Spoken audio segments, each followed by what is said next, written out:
and welcome to my channel. My name's Shaz, and in this video I am making a cold frame which I made using discarded wood and a bookshelf that I didn't want anymore, and the only cost involved was for the hinges and the polycarbonate panels. So just to talk you through the process, I made two frames of equal width but different lengths because I wanted it to slope. And in my next photo you can see that I had cut up pieces of much smaller lengths because that was to be the depth of the cold frame. They were going to act as a support for my shelves. And I did this by using Gorilla Glue and normal screws.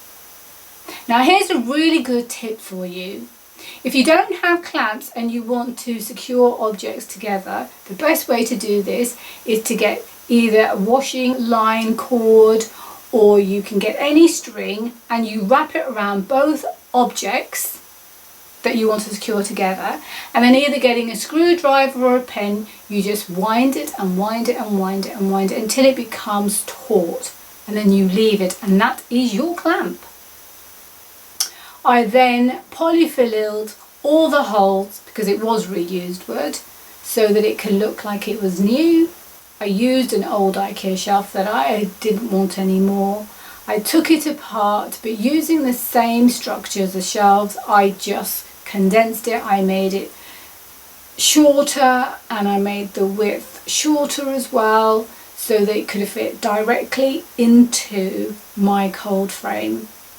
Now in the IKEA bookshelf it came with 4 legs, which was the top to the bottom. It was just complete pieces, and I needed 2 doors, so I used 2 long lengths to cut, 2 long lengths for the door, plus the top and the bottom much shorter lengths so that I could make 1 door, and I did that twice.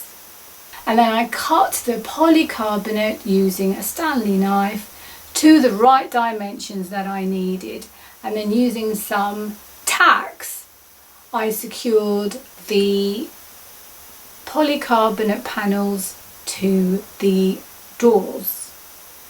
Now you can use any type of wood to make your cold frame, and it could be discarded wood, it could be wood that had been used for a divan bed base, for example, or pieces of wood that you've collected or not used over time. Because it's such a small frame, you can apply just about any piece of wood, just as long as you coat it correctly with external paint, which is what I did.